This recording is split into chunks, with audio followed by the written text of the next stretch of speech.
subscribe to our channel and smash that like button.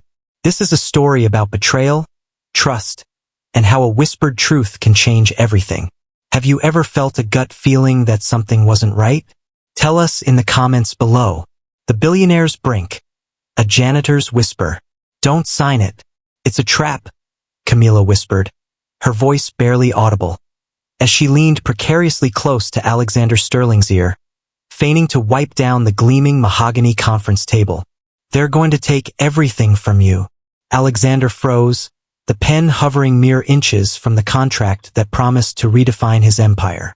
His piercing blue eyes locked with hers, a woman he barely registered, a cleaning employee who had worked in his high-rise office building for months. "Excuse me?"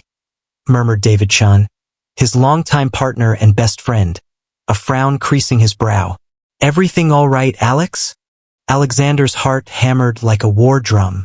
Something in her voice, in the desperate urgency of her words, had completely paralyzed him. He looked at her again. Her eyes were filled with fear, yet unwavering determination. I need a moment to review this clause," he lied, pointing to a random paragraph in the extensive document.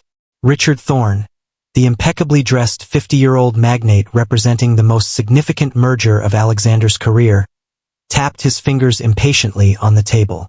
"Sterling, we've been negotiating this for 6 months. There's no time for second thoughts. Either you sign now, or the offer's off the table."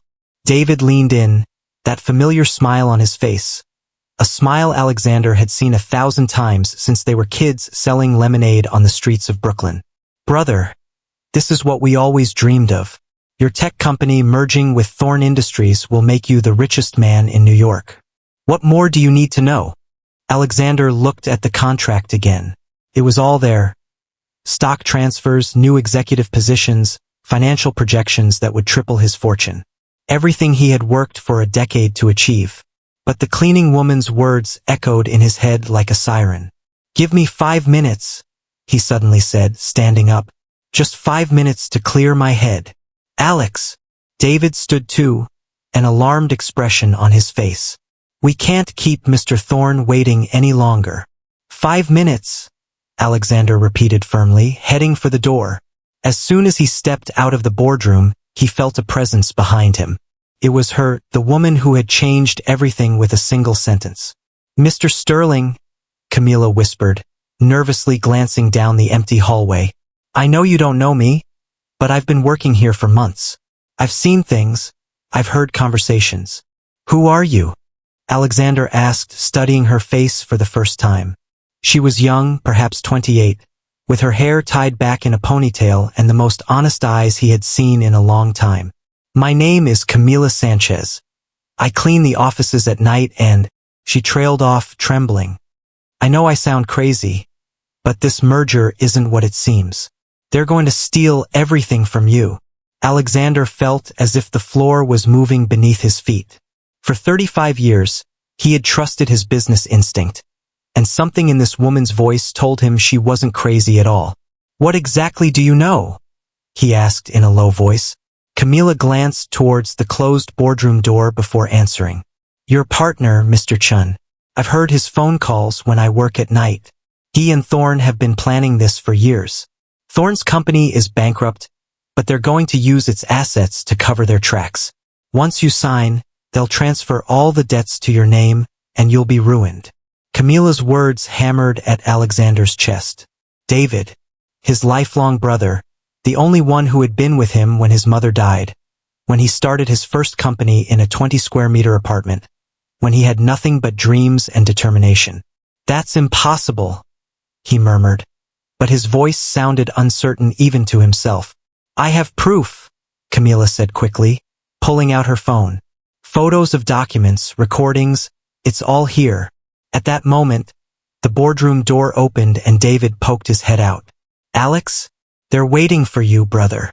Alexander looked at David, then at Camila, and felt his entire world was about to collapse. He had 2 choices: trust the friend he had known since he was 12, or believe a complete stranger who had just shattered everything he believed in. "I'm coming," he told David, who nodded and closed the door. Alexander turned back to Camila, who looked at him with a mixture of hope and terror. "If you're lying—" "I'm not lying," she interrupted. "I know you have no reason to believe me, but I can't stand by and watch you sign your own destruction." The determination in her voice, the way her hands trembled but her gaze remained firm, told Alexander everything he needed to know. This woman was risking her job, perhaps her safety, to warn him about something she had stumbled upon. And deep in his heart, in that place where he kept all the doubts he had ignored for months, Alexander knew she was right. "Show me the evidence," Alexander said, his voice barely a whisper in the empty hallway. Camila nervously glanced towards the boardroom before guiding him to his private office. Her hands trembled as she closed and locked the door. "I shouldn't be doing this," she murmured, taking out her phone. "If they find out, I'll lose my job and, well, people like Mr. Thorne can make sure I never find work anywhere." "Then why are you doing it?" Alexander asked, watching her scroll through dozens of photos in her gallery. Camila stopped and looked directly into his eyes. "Because I've seen what happens to people when the powerful take advantage of them. My dad lost everything by trusting the wrong person. I can't stand by and watch the same thing happen." She showed him the first photo, a financial document of Thorne Industries, riddled with red numbers. "I took this photo 3 weeks ago when I was cleaning Mr. Thorne's office. He left these papers on his desk," she explained, swiping to the next image. "The company is bankrupt, Mr. Sterling.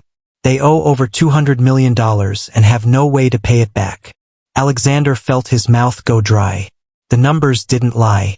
Thorne Industries was on the verge of total bankruptcy. "But this could be, I don't know, temporary. Big companies always have complicated cash flows," he said, though his own voice sounded unconvincing. Camila swiped to another photo, this time of an open email on a computer screen. "This is a conversation between Mr. Chun and Thorne from 2 weeks ago. I took it when I was cleaning your partner's office on a Friday night." Alexander read the message and felt the world collapse around him. "David, all set for the final phase. Once Sterling signs, we'll transfer the main debts to his name. The idiot suspects nothing. In 6 months, we'll be free, and he'll be ruined. RT." David's reply was even worse. "Perfect. Alex was always too trusting. After all these years in his shadow, I'll finally get what I deserve." Alexander had to sit down. His legs couldn't support him anymore. David, his lifelong brother, the only one who had been with him through thick and thin, had been planning his destruction for years. "There's more," Camila said softly, noticing his pallor. "But I think this is enough for now." "No." Alexander raised his head, his eyes burning with fury and pain. "I want to see everything." For the next hour, Camila showed him photo after photo, recording after recording. David had been sabotaging important business deals, leaking confidential information to competitors, and had even interfered in his relationship with Sarah Jenkins, the woman Alexander had loved 3 years ago. "Here's proof that he told Sarah you were cheating on her," Camila explained, showing a series of text messages. "He sent her fake photos, manipulated conversations, also she would break up with you." Alexander closed his eyes, remembering the pain of that breakup. Sarah had disappeared from his life overnight, accusing him of betrayals he had never committed. Now everything made sense. "How did you get all this?" he asked, looking at Camila with new admiration. She blushed slightly. "I work at night when everyone leaves. People leave their computers on, documents on their desks, they talk on the phone as if I'm invisible. I guess to them I'm just the cleaning lady." "And you study too?" Alexander asked, noticing the business administration books stacked in a corner of his desk. "Business administration at Knight University," Camila replied.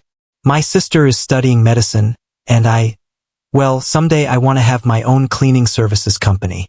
"I know it sounds silly." "It doesn't sound silly at all," Alexander interrupted. "It sounds ambitious and brave." They fell silent for a moment, looking into each other's eyes. For the first time in years, Alexander felt truly seen by someone. Not for his money, not for his status, but for who he really was. A loud knock on the door startled him. Alex. It was David's voice. Where the hell are you? Thorne is getting impatient. Alexander looked at Camila, who had turned completely pale. What are we going to do? She whispered. Alexander stood up, feeling betrayal transform into determination. We're going to give them exactly what they expect, he said with a smile that didn't reach his eyes. But first, I need you to help me plan our own trap. Camila nodded, and at that moment, they both knew their lives had changed forever. They were no longer the billionaire and the cleaning employee. They were partners in the pursuit of truth, and perhaps, though neither dared admit it yet, something much more important was beginning to blossom between them. For the next 3 days, Alexander and Camila became detectives. Each night, after the building emptied, they met in his office to review more evidence and plan their strategy. Here's the wire transfer they made last month, Camila said, showing a photo of a financial document. They moved $50 million from a ghost account directly into Thorne's pockets. Alexander studied the numbers, feeling each new piece of evidence plunge like a dagger into his heart. Not just for the betrayal itself, but for the years of friendship now revealed as a lie. David and I met when we were 12, he murmured, looking out the window at the lights of New York. We sold candy on buses to survive. When my mom died, he was the one who helped me get a job at the auto shop to pay for my studies. Camila placed her phone on the desk and approached him. What happened to your mom? Cancer, Alexander replied simply. The life insurance barely covered the hospital debts and gave me something to start with. David was with me at the funeral. He was my best man when I graduated from college, my partner when I founded the first company. His voice broke slightly, and Camila felt an urge to comfort him that surprised her. I'm so sorry, she said softly. It must be horrible to discover that someone so important in your life. You know what's the worst part? Alexander interrupted, turning to her. Part of me always knew something wasn't right. The deals that fell through at the last minute, the clients who disappeared without explanation, the opportunities that vanished. But I never wanted to suspect him. Camila nodded, understanding that feeling perfectly. My dad was the same. He trusted everyone, especially his best friend. That man convinced him to invest all his savings in a business that never existed. We lost the house. Dad fell into depression and, she stopped, her eyes moist. That's why I left Los Angeles and came to New York. To start over. And your family? My sister is studying medicine, thanks to a scholarship, but I send her money for her expenses. My parents? Well, Dad never recovered from the scam. Mom works in a store to support herself. Alexander watched her with growing admiration. This woman was not only brave and intelligent, but she carried responsibilities most people her age couldn't handle. That's why you work at night and study by day, he said, finally understanding. And that's why I clean offices, Camila added with a sad smile. It's not glamorous, but it pays well and allows me to study. Someday I'll have my own company and I'll be able to help my family as they deserve. They fell silent, sharing a moment of mutual understanding. Alexander realized he hadn't spoken to anyone so honestly and deeply in years. A sound from Camila's phone interrupted them. A new photo had arrived, programmed to be taken automatically when the security camera in David's office was activated. What's that? Alexander asked. Camila checked the image and turned pale. Your partner is meeting with Thorne right now. And is there someone else? A woman I don't recognize. Alexander looked at the photo and felt the air leave his lungs. That's Sarah, he murmured. My ex-girlfriend. The one he sabotaged? The same. Alexander leaned closer to the screen. What on earth is Sarah doing in a meeting with David and Thorne? Camila zoomed in as much as she could, and they both saw documents scattered on the table and the serious expressions of the three. I think we should find out, Camila said. If she's involved in this.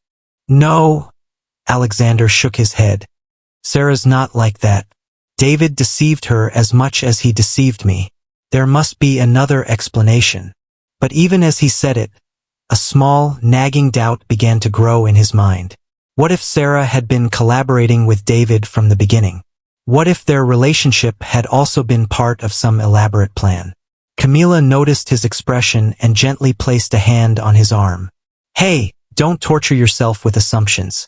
Let's find out the facts first. The touch of her hand calmed him in a way he hadn't expected. He looked into her eyes, filled with understanding and support, and felt something he hadn't felt in a long time, that he wasn't alone in this. Thank you, he said simply. Why? For risking everything to help a stranger. For being the only honest person in my world. Camila blushed and withdrew her hand, but not before they both felt the electricity of that moment. All right, she said, trying to maintain a professional tone. So what's the plan? Are we going to confront them tomorrow? Or wait to have more evidence? Alexander smiled for the first time in days, but this time the smile reached his eyes. We're going to give them the show of their lives. But first, I need to teach you something about recording conversations without them knowing. As they planned their next move, neither realized they were building something more than a business strategy. They were building a trust and a connection that would change their lives forever. The morning of the final confrontation, Alexander arrived at the office early. He had spent the night awake, not just from nerves, but because he couldn't stop thinking about Camila. The way she had risked everything for him, her intelligence, her bravery, and the way her presence calmed him even in the midst of the storm. Camila was already waiting for him in his office, checking the recording devices they had discreetly installed in the boardroom over the weekend. Is everything ready?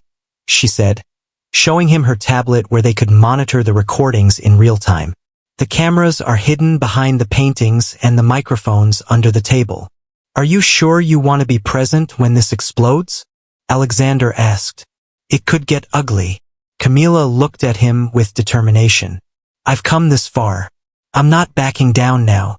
At precisely 10 o'clock, David and Thorne entered the boardroom with the confidence of those who believe they've already won. David wore his usual smile, one Alexander now recognized as completely false. Brother, David exclaimed, clapping him on the back. I hope you slept well because today we become the kings of New York. Mr. Sterling, Thorne greeted, shaking his hand. I hope we don't have any more last-minute doubts? Not at all, Alexander replied with a smile that didn't reach his eyes. In fact, I've been doing some additional research on our partnership. David frowned slightly. What kind of research? Instead of answering, Alexander turned on the large screen in the room and began to display the photos Camila had taken. The first image was the real financial statement of Thorne Industries. The silence in the room was deafening. What is this? Thorne asked, but his voice no longer sounded confident. It's the truth, Alexander replied calmly. The truth about your bankrupt company, about the plans to transfer your debts to my name, about years of systematic sabotage. David turned pale. Alex, brother, I don't know where you got that. Someone is deceiving you. Someone like you? Alexander switched to the next image, the email between David and Thorne where they planned to ruin him. Or would you prefer we talk about how you sabotaged my relationship with Sarah? David rose from his seat, and for the first time in 20 years of friendship, Alexander saw his true face. Cold, calculating, full of resentment. You know what, Alex? You're right, David said with a cruel smile. Yes, I planned all of this. Yes, I sabotaged your relationships. And yes, I'm glad I did it.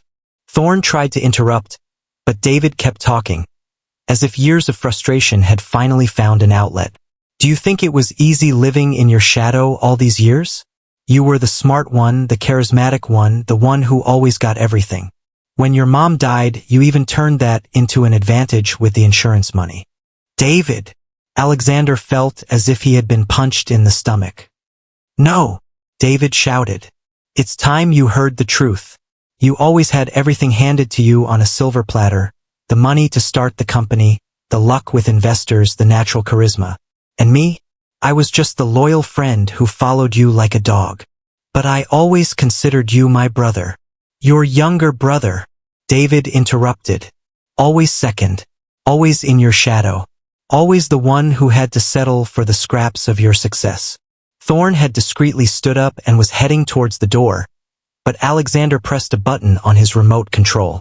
"No one leaves," he said, and immediately they heard the sound of automatic locks engaging. "We're not finished yet. This is kidnapping," Thorne protested. "This is justice," Alexander retorted. "The police and the district attorney already have copies of all the evidence. They're on their way." David looked at him with a mixture of hatred and admiration. "How did you find out? Was it Sarah?" "No, she never would have." He stopped, remembering something. The cleaning employee. That woman who was always around like a ghost. Alexander felt a pang of protection for Camila. "She has nothing to do with this. Please." David laughed bitterly. "Do you really think a simple cleaning lady risked her job out of kindness? Alex, brother, you were always too naive. How do you know this isn't another trap? How do you know she hasn't been planning to get close to you for months?" David's words fell like poison into Alexander's ears. A small doubt, tiny but persistent, began to grow in his mind. At that moment, police sirens wailed outside the building. David smiled maliciously as officers entered the room. "Think about it, Alex," he said as they put him in handcuffs. "A cleaning employee who coincidentally discovers such an elaborate plan, who coincidentally has all the evidence, who coincidentally appears in your life just when you need her most. Doesn't that seem like too much of a coincidence?" As David and Thorne were led away, his last words echoed in Alexander's mind like whispers of doubt. For the first time since he had met Camila, he wondered if he truly knew her real intentions. The trap had worked perfectly. David and Thorne were arrested, his company was safe, and technically he had won. But as he watched his ex-best friend disappear through the door, Alexander realized that David had managed to plant one last seed of destruction, and this time it aimed directly at his heart. That night, Alexander couldn't sleep. David's words resonated in his head like a persistent echo. "How do you know she hasn't been planning to get close to you for months?" He had stayed in the office very late, reviewing all the evidence Camila had collected over and over again. Everything seemed perfect. Too perfect. Was it possible that a simple cleaning employee had coincidentally discovered such an elaborate plan? When Camila arrived for her night shift, Alexander was waiting for her in his office. "How do you feel?" she asked with a smile, but her expression changed when she saw his face. "What's wrong? I thought you'd be celebrating." "I need to ask you something," Alexander said, his voice colder than it had been in days. "And I need you to be completely honest with me." Camila slowly sat down, with a growing expression of confusion. "Of course, tell me. When did you really decide to help me? Was it when you saw me about to sign? Or was it much earlier?" The question hit her like a slap. Camila blinked several times before answering. "I don't understand. I helped you when I saw you were about to make a terrible mistake. I already explained how I discovered everything." "David said something before they took him away," Alexander interrupted. "He said it was too much of a coincidence that a cleaning employee had discovered everything by accident." Camila's eyes filled with tears, not of sadness, but of a deep wound. "Are you seriously asking me if I'm also a scammer? I just need to be sure." "My God!" Camila stood up abruptly. "After all we've been through, after I risked my job, my safety, everything I have, now you doubt me?" Alexander realized how cruel his words sounded, but the seed of doubt David had planted had grown too large. "It's just that I can't help but think." "Think what?" Tears streamed down Camila's cheeks. "That a poor cleaning lady can't be honest? That someone like me can only get close to someone like you out of interest? That's not what I meant." "It's exactly what you meant," Camila shouted. "And you know what, Alex? You're right about one thing. It was too much of a coincidence. A coincidence that I was stupid enough to fall in love with you." The words fell between them like breaking glass. Both stood motionless, processing what had just been confessed. "Camila!" "No." She shook her head, wiping away her tears. "I get it. No matter how much we work together, no matter how much we share, I'll always just be the cleaning employee who might have been playing a game. You'll never be able to fully trust me, because I come from a different world than yours." She headed for the door, but stopped before leaving. I quit, she said without turning around. And I'm leaving New York.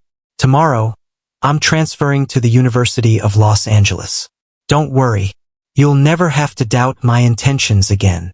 When the door closed, Alexander was left alone in his office, feeling emptier than he had ever felt. The next few days passed in a haze. David and Thorne faced criminal charges. His company was safe and technically he had won, but the victory felt hollow without Camila there to share it. A week later, he received an unexpected call. Alexander Sterling? This is Sarah Jenkins. His ex-girlfriend, the woman whose relationship David had sabotaged. Sarah, how are you? Fine, thanks. I heard about what happened with David and I wanted to talk to you. Can we meet? They met at a downtown coffee shop. Sarah looked different, more mature, with a wedding ring on her left hand. You got married? Alexander asked. 2 years ago, Sarah smiled. To a wonderful man I met after us. Sarah, about that, I know now that David lied to you about me. I know he told you terrible things that weren't true. Sarah nodded sadly. I know. He confessed everything to me a few days ago when they were arrested. He asked me to go to that meeting with you and Thorne to confuse you more or something. But I couldn't do it. Why are you telling me this? Sarah looked him directly in the eyes. Because I want you to know something important, Alex. Even if David hadn't interfered, we wouldn't have worked out. The words surprised him. What do you mean? We were compatible on paper, but we never had that real connection. I fell in love with the idea of you, not with who you really were. And you, well, I think with me you were always the Alexander you thought you should be, not the one you truly were. Sarah leaned forward.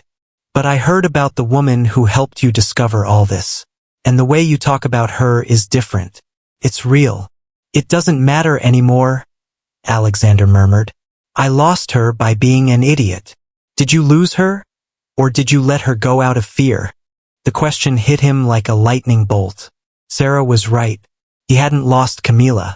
He had pushed her away because he was afraid to trust, afraid to be vulnerable, afraid that someone could hurt him the way David had. Where is she now? Sarah asked. She went to Los Angeles. She transferred universities. Sarah smiled and stood up. Then I think you know what you have to do. And Alex, this time don't let fear decide for you. 2 hours later, Alexander was running through the bus terminal in New York, a ticket to Los Angeles in his hand and his heart pounding like never before.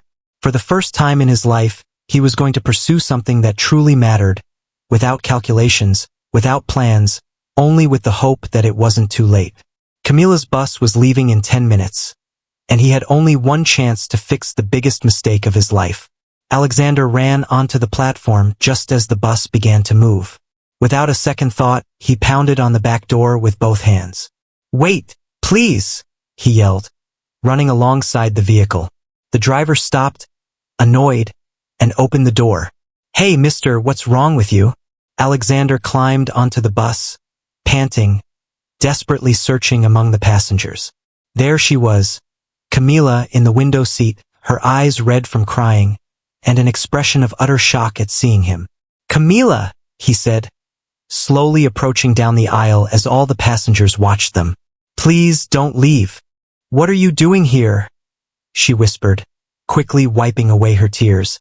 I came to apologize, and to tell you that you're the best thing that's ever happened to me. Alex, please. Camila looked around, aware that everyone was watching them. This isn't the way. You're right, he said, and to everyone's surprise, including Camila, he knelt in the bus aisle. It's not the right way, but it's the only way I have left.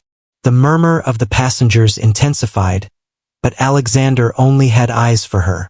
Camila Sanchez, you are the bravest, smartest, and most honest woman I have ever known. You risked everything to save a stranger, and I was so cowardly that I let the words of a traitor make me doubt you, and tears ran down Camila's cheeks again. Alex, get up. Not until you listen to me, he continued. I don't care where you come from or what your job is. I care about who you are. I care about your heart, your intelligence, your courage. I care that you see in me the man I truly want to be, not the one I think I should be. What are you saying? Alexander took her hands in his. I'm saying I love you, and I'm saying I want to build something with you as equal partners. Not the billionaire and the cleaning employee, but Alexander and Camila, two people who found each other at the exact moment they needed each other most. Camila looked into his eyes, searching for any trace of doubt or pity, but she only found genuine love and determination. What if it doesn't work? She asked, her voice trembling. We come from very different worlds. Then we'll create our own world, Alexander replied. A world where what matters isn't where you come from, but where you're going. Camila closed her eyes for a moment, and when she opened them, she had a smile that lit up the entire bus. All right, she finally said, but on one condition. Next time you have doubts about me, you tell me directly. No assumptions, no hidden fears. We talk like adults. Alexander smiled and stood up. Deal. As they kissed for the first time, the bus passengers applauded, and the driver smiled in the rearview mirror. Well, the driver shouted, are you getting off or what? I've got a schedule to keep. 6 months later, the same boardroom where everything had begun now had a completely different atmosphere.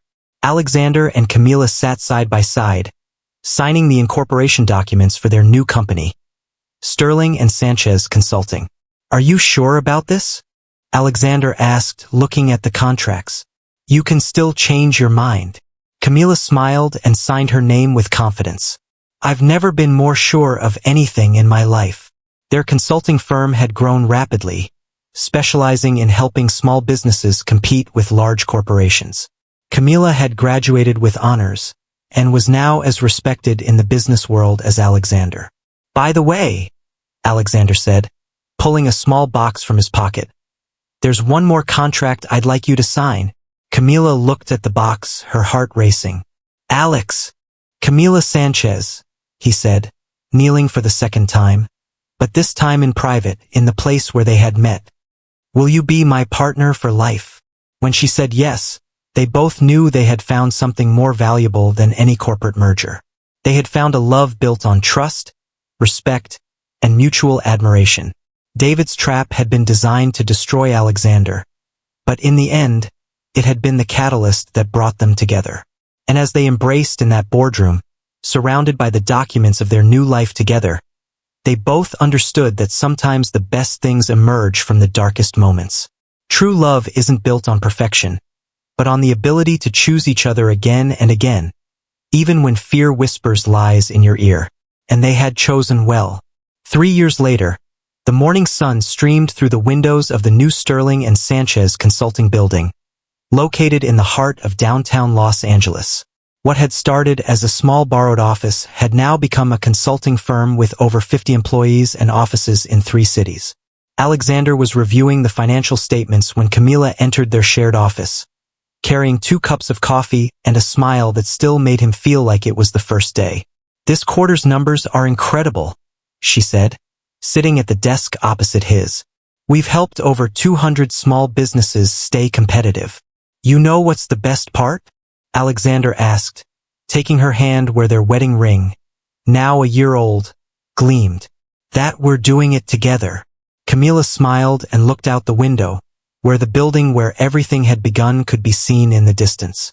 Sometimes I think about how different everything would have been if I hadn't dared to speak to you that day, or if I had been too proud to listen to you. They fell silent for a moment, each lost in their own thoughts. David had been sentenced to 5 years in prison for corporate fraud, but his sentence had been reduced for cooperating with authorities to dismantle other scam networks. Thorne had lost everything and now worked as an insurance salesman, slowly paying off the debts he had created. Do you ever miss him? Camila asked softly. David, Alexander considered the question carefully. I miss the friend I thought he was, but that man never really existed. The real David? No, I don't miss him. His betrayal hurt me, but it also freed me. Freed you? It freed me from the need to be perfect all the time, from pretending I could do everything alone. It taught me that it's okay to trust people, but also that it's okay to be selective about who I trust. Camila moved closer and sat on the arm of his chair. And I learned that true love isn't about coming from the same place, but about wanting to go to the same destination. A soft knock on the door interrupted them. It was Anna, Camila's sister, who had finished medical school the previous year and now worked in a public hospital while saving for her specialization. "Sorry to interrupt, lovebirds," Anna said with a smile, "but I wanted to thank you before I leave." "Thank us for what?" Camila asked. "For paying for my pediatric specialization. I just signed all the papers." Camila looked at Alexander in surprise. They had talked about helping Anna, but he had acted without telling her anything. "It was a surprise," he said, shrugging. "Anna is going to be an amazing pediatrician, and we can afford it. Besides, family is family." Anna approached and hugged them both. "You're going to be the most incredible aunt and uncle in the world," she said, and then ran off before they could ask her what she meant. Alexander and Camila looked at each other, confused. "Do you think she meant?" Alexander began. "I don't know," Camila replied. "But now that you mention it," they looked at each other, and slowly smiles began to grow on their faces. "Really? And this morning I couldn't even stand the smell of coffee." Alexander stood up so quickly he almost knocked over his chair, swept Camila into his arms, and spun her around the office. "We're going to be parents," he shouted, not caring if the entire building could hear him. As he held her in his arms, they both thought of the journey that had led them to this moment. A whispered warning in a boardroom, a trap discovered just in time, a love built on trust and mutual respect. "You know what?" Camila said, gently caressing his cheek. "I think David was right about one thing." "What?" "It was too much of a coincidence that we met just when we needed each other most. But it wasn't a trap." "Then what was it?" Camila smiled, looking towards the future they were building together. Their thriving company, their solid marriage, the baby on the way, and all the adventures that still awaited them. "It was destiny," she said simply. "The best kind of destiny, the one built with brave decisions and true love." And as the Los Angeles sun bathed their office in golden light, Alexander and Camila knew they had chosen correctly. Not only had they avoided David's trap, they had built something far better than any malicious plan could have destroyed. They had built a life together, and that was the greatest victory of all. This story of a janitor's courage and a billionaire's awakening is truly powerful. What's one small act of kindness or truth that changed your life or someone else's? Share your stories in the comments. And if you were moved by this journey, be sure to like this video and subscribe to our channel for more incredible narratives that touch the heart.